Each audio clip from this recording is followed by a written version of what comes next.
All right, guys, welcome back. I appreciate you guys enjoying this channel and watching the videos. I hope you guys enjoy watching the videos too. And yeah, thanks for tuning in.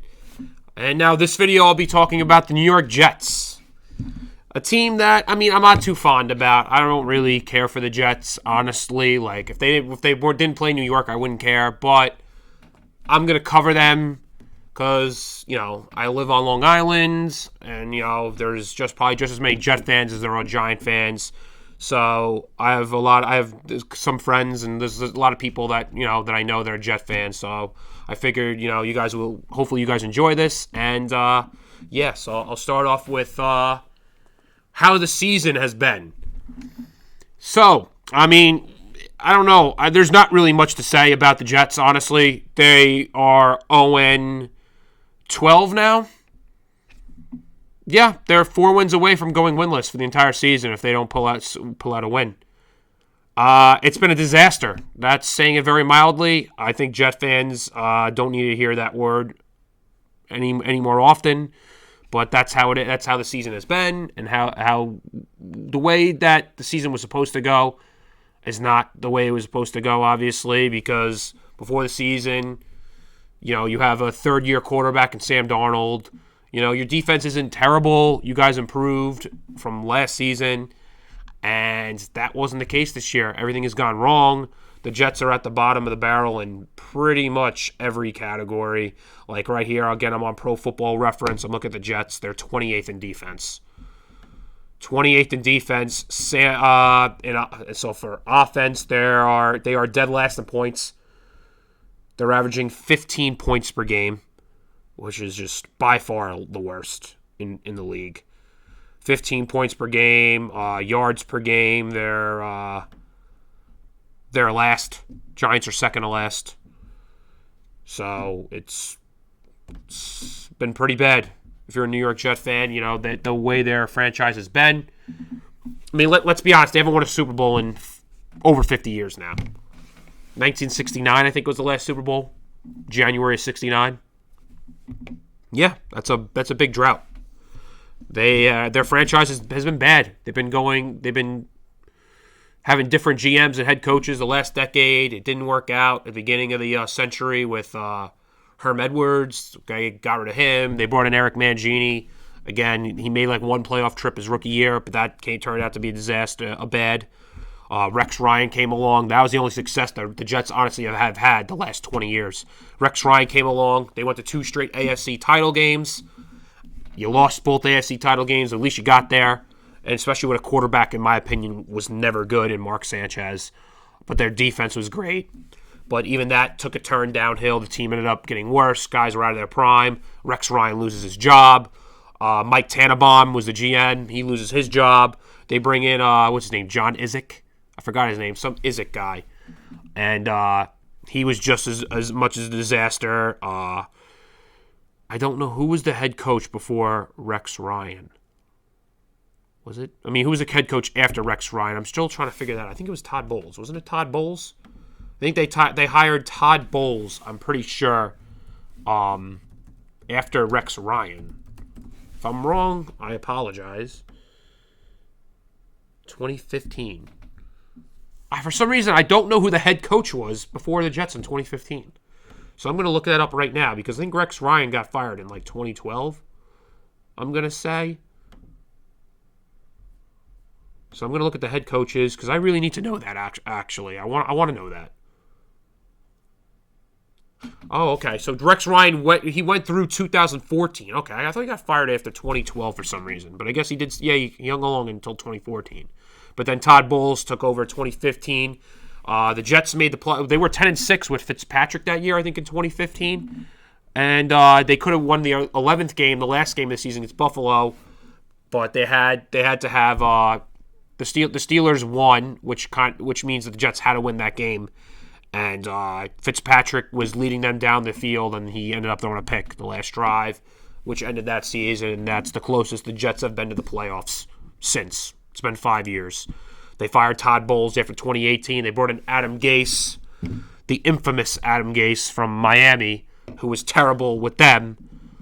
and it's been even worse since then. Adam Gase came along in 2019, and yeah, he's been brutal. I mean, yeah, they went 7-9 in 2019 though, but for me, their schedule was very, very easy at the end of the season.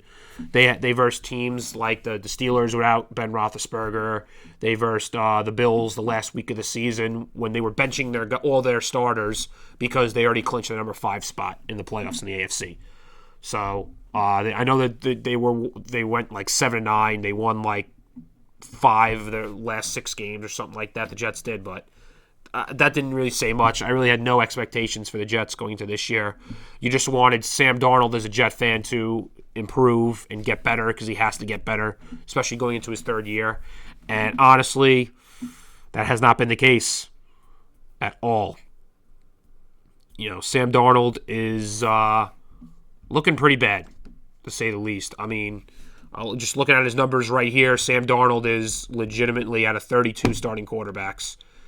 He is ranked dead last in total QBR at 35.6, when the league average is about 67, 66.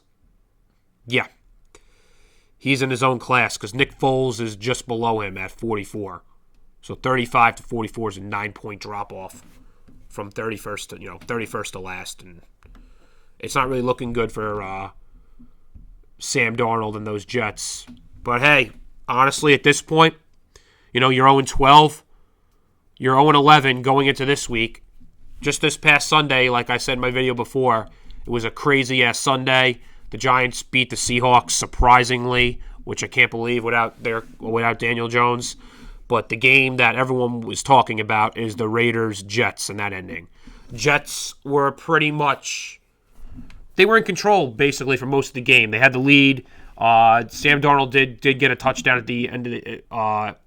So I think he had 2 touchdown passes to Jamison Crowder. I think he ran a 2-point conversion in, if I'm not mistaken. But the Jets had a 28-24 lead. I think there was like 3 or 4 minutes left. I'm not really sure. But Derek Carr and the Las Vegas Raiders had a shot to try to win because they're in the playoff bubble. And if they lose to the Jets, man, like you could kiss their season goodbye this year, the Raiders. Him and John Gruden. It was a must-win for them and their team. So the Jets ended up stopping them. The Raiders with I think I said I think it was like 2 or 3 minutes left. They turned the ball over on downs, I think, and the Jets had a chance to put it away. They didn't end up doing that. So I believe they punted the ball away to the Raiders. Again, there's no time left, though. So you still thought the Jets were able to win. All you have to do is just not let up a massive pass.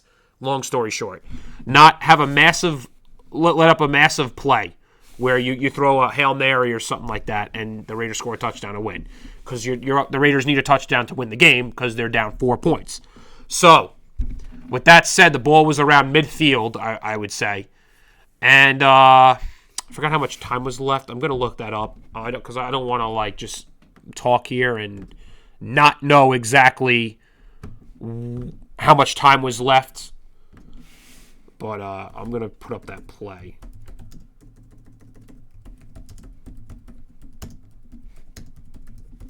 One second there.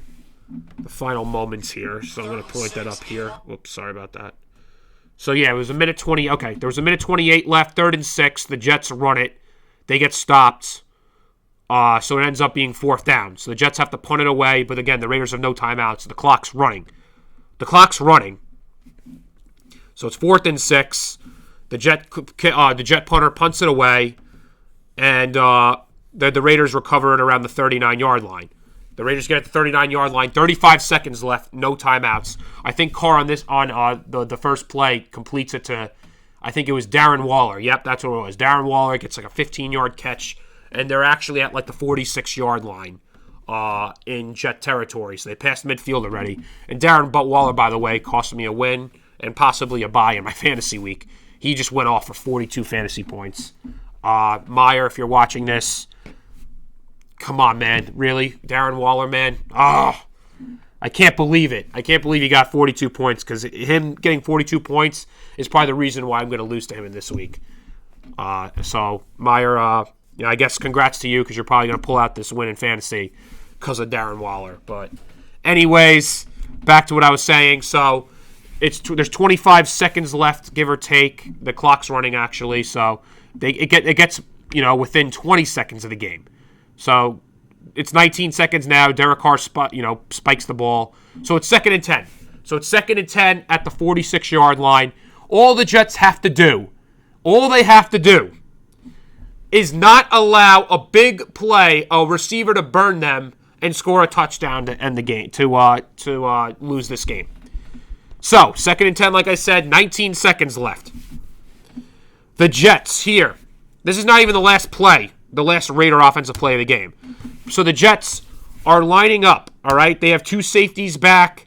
Everyone is back. It looks like they have about 5 guys in their linebacker, 5 linebacking cores back, but there's 2 safeties. But again, there's nobody covering the receivers, though. They're running a cover 0. But this is so Carr throws it up into the end zone area. Nelson Agholor is the receiver. He burns 3 Jet secondary guys. 3 of them. He has them burned, but Derek Carr overthrows Nelson Agholor, his receiver. He overthrows their receiver, throws in the back of the end zone, and ends up being 3rd down. Jets catch a break there, or they didn't catch a break if you want the Jets to tank, obviously. So there's 13 seconds left.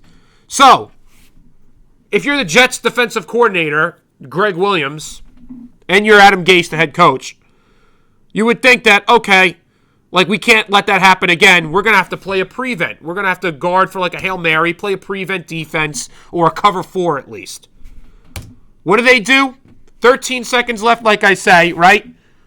Derek Carr's in shotgun. The Raiders are lined up, 3 wide receiver sets. They run a cover 0 blitz, which means that they're not even covering. It's man coverage with the receivers with no secondary guys. The Jets there's no safeties in the backfield of the Jets defense. There's no safeties downfield in order to cover for a deep ball in the end zone, because that's the only way that the Raiders are going to be able to beat the Jets, is throwing it deep in the end zone. They don't have enough time to throw it in the middle of the field, in the area of live play, because they don't have any timeouts left, the Raiders. How do you run that? How do you run a cover 0 blitz? You are blitzing Derek Carr, and you have a spy. There's a middle linebacker there, or I think it's the middle linebacker. I don't know with this horrible Jets team and their scheme. You have a middle linebacker spying Derek Carr. I retweeted on my Twitter account, though, but I think if I say his name right, if I don't say his name right, my apologies. But he's a Fox Sports. He's a former player for the Eagles. His name's Emmanuel Akko. I follow him on Twitter, though, but he recapped this last play. But he said it best. He's like, why are you covering? Why do you have a cover? Why do you have a? I'm sorry about this. Why you have a spy, a linebacker who's spying on Derek Carr like he's Michael Vick in his prime? And I couldn't agree more there, because Derek Carr's not scrambling at all. He's not scrambling there. His only thing is doing, he's chucking the ball up in the end zone.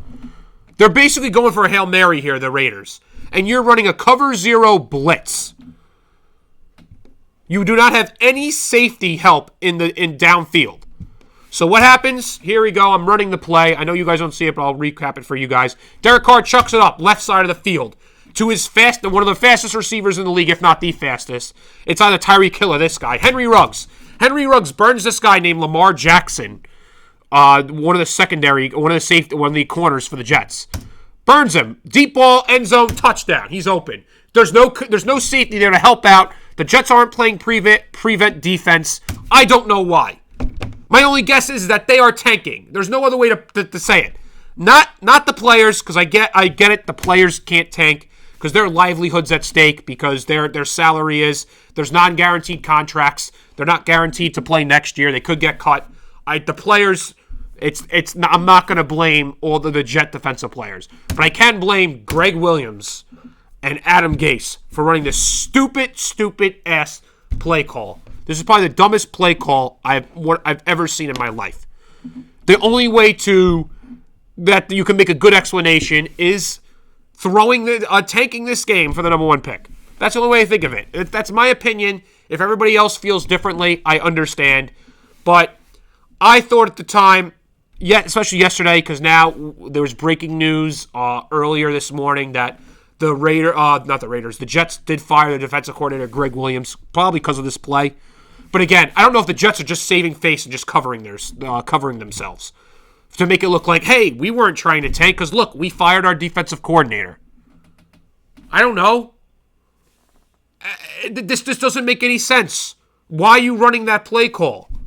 If you're claiming that you're trying to win this game as the defensive coordinator, as the head coach, Adam Gase, if you're trying to win, you wouldn't be running that play call. I'm sorry. That's how it is. I think Adam Gase hasn't been fired yet because the Jets ownership and general manager know that, hey, he's helping us out by losing these games so we can get the number one pick and take Trevor Lawrence, who will be the best quarterback prospect since coming out of the draft since Andrew Luck was taken by the Colts back in 2011, 9 years ago. So you've got once-in-a-decade type talent at the number one overall pick. That's the only way that this play and the way this game ended for the Jets and how they lost makes sense to me. Only way. There's no other way to think of it. There's no other possibility and no other reasoning for that game to end the way it did. No way.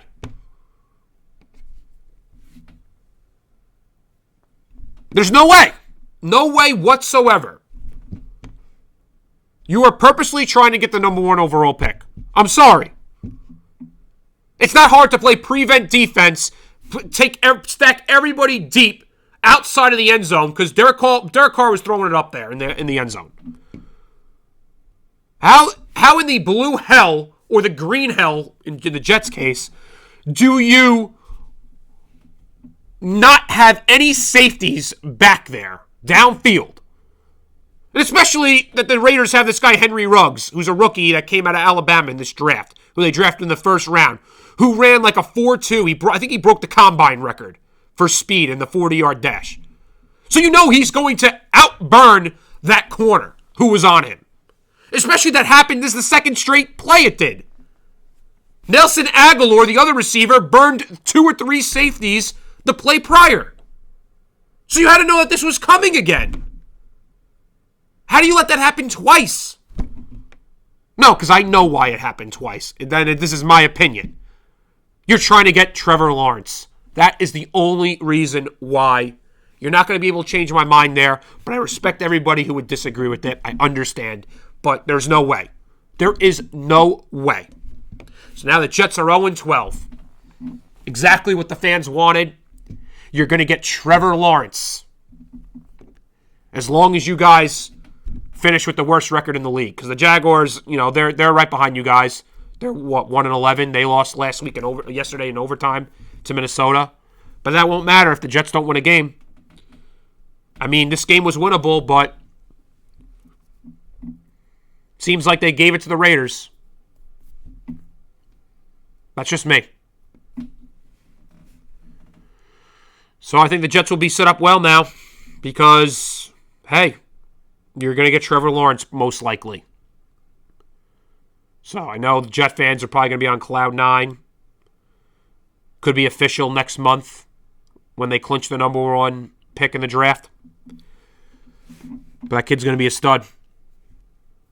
It's going to stink as a Giant fan seeing Trevor Lawrence be a New York Jet. I'm praying that doesn't happen, but it probably will happen. And you guys can thank this game and this play right here for that happening. You can thank Greg Williams, who I've never liked, by the way. Never liked Greg Williams. He's fired now, though, but Jet fans, you should be worshiping him now. Definitely. If you guys get the number one pick, he's going to be the reason why, and this play right here is going to be the reason why. And all the talk about Sam Darnold, Sam Darnold's going to be the real deal, and he hasn't been good at all.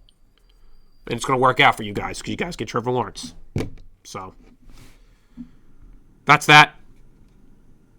Adam Gase is going to be gone too, so you guys will get your wish. He'll be here till the end of the season.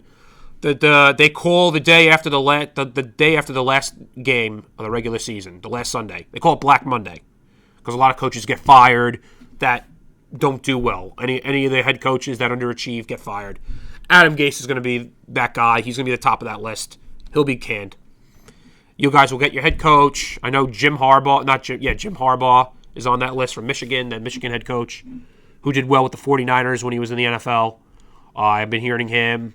I read something I got an alert on my phone about Boomer Esiason said that Bill Cowher is interested in the Jets job. I mean, why wouldn't you be nowadays? The Jets job is kind of appealing now.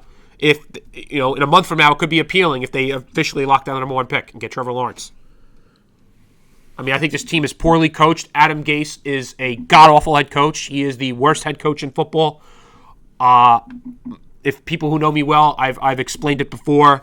I get it. Sam Darnold I don't think is that good as I thought he was. I wanted the Giants to get him in the draft 2 years ago. We didn't end up getting him. We got Saquon instead. We picked him 2nd overall. Gave the Jets Darnold for 3rd. But I feel like Sam Darnold wouldn't be this terrible if he had Gase as a head coach. I hear about Adam Gase being this quarterback guru, and that's clearly not been the case. He coached, congratulations, he was the offensive coordinator for Peyton Manning on his historic season with the Broncos in 2013. Any one of us could have coached Peyton Manning, and he would have put up those numbers. Peyton Manning's his own coach. So I don't give any credit to Adam Gase. He played with Jay Cutler. Jay Cutler probably had one of the worst years of his career when Gase was coaching, brought Cutler from the broadcasting booth to coach to quarterback the Dolphins several years ago. And then Ryan Tannehill is another good example. What did he do with Ryan Tannehill? Ryan Tannehill was garbage with the Miami Dolphins. As soon as they trade him away for a bag of chips to the Tennessee Titans, now Ryan Tannehill's a Pro Bowl quarterback. He helped the Titans go to the AFC title game last season, and now they're set up to win the AFC South and clinch another playoff berth. So what has Adam Gase done to claim that he's a quarterback guru? I'm telling you, him and Dave Gettleman. I said the same thing about Dave Gettleman, the Giant GM, who's probably one of the worst GMs in football. But Adam Gase is the worst head coach in the NFL. But he'll be gone. So, Jeff fans, I think you're going to get your wish by the end of the season. But that's my take. Again, I think after the Jets get Trevor Lawrence, they should just focus on more offensive line picks. Mekhi Becton they took this year in this past draft. They got to get him to improve. He's improving a little bit year by year. They have to upgrade the defense. They traded away, cut a couple of guys. They traded away Avery Williamson, who was one of their best defenders, to the Pittsburgh Steelers this year. So they got to upgrade defense after they take a quarterback in the first round in next year's draft. So that's what I think they should do, and obviously upgrade the offensive line. That's what they should be doing. Yeah, they don't. I hear about the Jets not having receivers. Excuse me, the Jets not having receivers, but that doesn't mean much. As long as you have a really good quarterback, the receivers, they'll make the receivers look well. That's my opinion. So trust me, as a Giant fan, skill positions don't really matter as much because I love Odell when he's traded now. We have Saquon. It's not meaning much. We don't have Saquon and we're winning games still. I mean, we're starting to win games. So running backs and receivers and tight ends, they'll come with the quarterback. Like, the quarterback, I think, makes them better. So I think you need a in NFL. In order to win this league, this has always been my thing. You need a quarterback, you need an offensive line, and you need a defense. That's how you win in this league. Those are the first three things you got to concentrate on. That's what the Giants hopefully have been doing in the past year. That's what the Jets got to do starting next year in order to improve this team and get it to respectability. But that's my take on the Jets now. I appreciate you guys watching this. I hope you guys enjoyed my Giant video, like I said before. I have that posted up. And, I'll post this up. Hopefully, I'm recording this literally the same day I did my Giant one, like just right after. But, yeah, I'll post this up on Friday. It should be on Friday, hopefully, or around there. So, like I said, today's Monday, December 7th. I'll have it up by, this Friday. So, hope you guys enjoy the video. I appreciate you guys watching, liking the video, and subscribing. It means the world to me, as I countlessly say over and over. It really does. I wouldn't mean it if I didn't say it. So, yeah, that's my take on the Jets so far. I'll do another video on the Jets and Giants next week to recap their next game. I have to look on what the Jets are playing, but I'll post it when it comes. But I don't know what team they're playing next week. I got to take a look. But yeah, the Giants versus the Cardinals. So I'll post the video next week, and you guys will get my reaction and recap on their games from this upcoming Sunday. So like I said, thank you for watching. I appreciate you guys following. Please like the video. Please share to friends and family. And again, as always, please subscribe. That means the world to me. Thank you. I'll see you guys from our next video. Take care. Have a good day.